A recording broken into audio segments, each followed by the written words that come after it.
नमस्कार मंडळी, आज आपण लहान मुलांसाठी ख्रिसमस स्पेशल चॉकलेट बनवणार आहोत।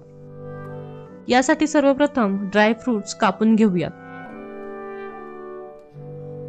ड्राय फ्रूट्स मध्ये आपण काजू, बदाम आणि पिस्ता वापरणार आहोत। पिस्ता वापरताना सॉल्टेड पिस्ता वापरू नका, प्लेन पिस्ता वापरावा।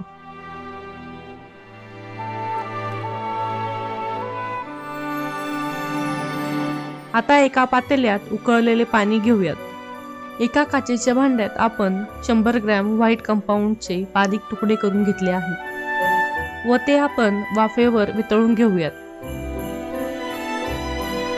येथे पाण्यापासून सावध राहावे, पाण्याच्या वापराने चॉकलेट्स खराब होऊ शकतात। कंपाऊंडच्या गाठी व्यवस्थित वितळून घेऊयात। आता कंपाऊंड व्यवस्थित वितळले आहे। यात आपण कापलेले ड्राय फ्रूट्स टाकूयात। थोडे ड्राय फ्रूट्स नंतर वापरण्यासाठी बाजूला काढून ठेवू। आता यात चिमूटभर फूड कलर टाकूयात। आता यात 1 ते 2 थेंब ऑइल बेस्ड इसेन्स टाकूयात। मी बटरस्कॉच फ्लेवर वापरत आहे, येथे वॉटर बेस्ड इसेन्स वापरू नका। आता हे सर्व आपण व्यवस्थित मिक्स करू। आता एक सिलिकॉन मोल्ड घेऊ व त्यात उरलेले ड्राय फ्रूट्स टाकून घेऊ। यात थोडे कंपाऊंड भरून घेऊ। मोल्ड टॅप करून घेऊ, जेणेकरून कंपाऊंड मोल्ड मध्ये तळाला व्यवस्थित बसेल।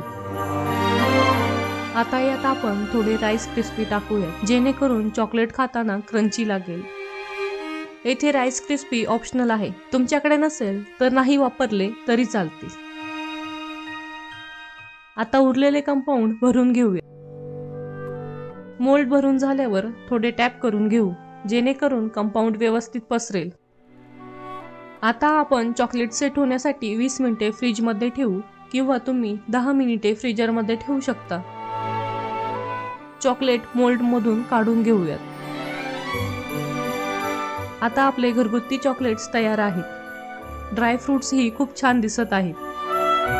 राईस क्रिस्पी टाकल्यामुळे आपले चॉकलेट तर खूपच क्रंची झाले आहेत। तुम्हीही ही रेसिपी घरी नक्की ट्राय करू शकता। आपल्याला आजचा व्हिडिओ कसा वाटला हे कमेंट मध्ये कळवा व आमच्या चॅनलला लाईक, शेअर आणि सबस्क्राईब करायला विसरू नका। धन्यवाद।